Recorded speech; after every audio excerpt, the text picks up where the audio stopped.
Terrahawks. Stay on this channel. This is an emergency. A call to action to defend the Earth. That was the mission of Terrahawks, made by Thunderbirds creator Gerry Anderson in the 1980s. Set course. Course set. Kate, we're on our way. Terrahawks put Dad back on the map in terms of children's television production. Gerry's son Jamie grew up with the show.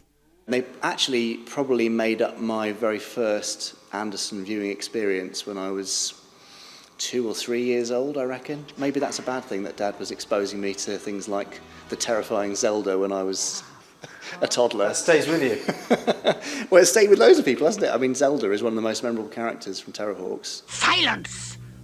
How dare you speak to me like that?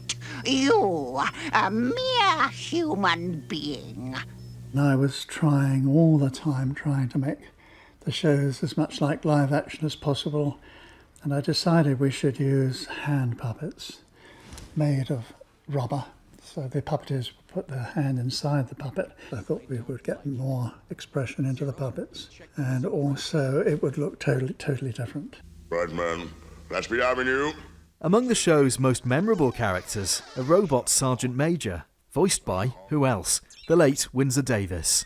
Numbers 13, 27 and 35. Stand by for reconnaissance patrol. And it's those puppets, along with many of the show's spectacular craft, that were thought lost forever. But after 35 years, they've been found. A lot of the models and props and puppets that were made for his shows across the year were destroyed. That's actually quite common practice in the film business. It just happens in this instance that the person charged with clearing it away decided to hold on to it. The collection's expected to reach a 6-figure sum when it goes under the hammer on Monday. This is significant as it's almost an entire collection. And also within this collection, it's not just Terrahawks. There are some items from some of the 1960s shows. We've had worldwide interest already. We've had interest from Australia, from Japan, from America. A lot of interest in the UK as well. The Anderson fans are sort of very avid. There's a lot of sites like Fanderson, etc., which sort of the legacy is lived on. So what about the people who brought these incredible worlds to life? Steve Beggs directed special effects on the Batman and Bond films, but Terrahawks was his big break. I was lucky to meet Gerry literally the winter, I think, of '81. And I showed him some of my amateur stuff and he seemed impressed with it. He said, keep in touch, so I did. And then about 6 months later, he started talking about Terrahawks and asked if I could draw initially.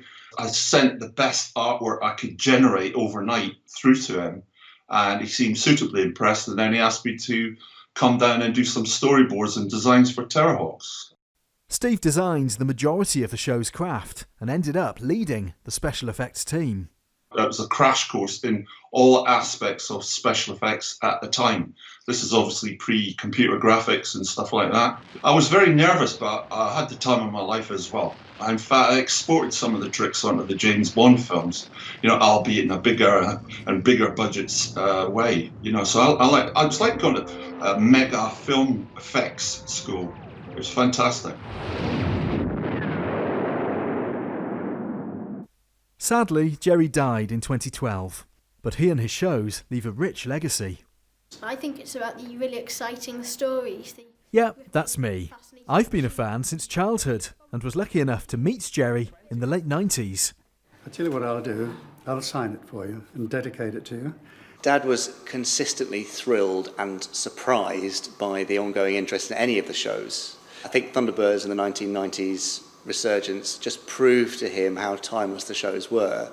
Terrahawks, I think, was slightly the sort of poor cousin of the latter phase of his career. He would have been really surprised to know that there was any ongoing interest really at all, let alone there would be such huge interest in a group of props and puppets being rediscovered after all this time. But I think he'd be quite pleased, really.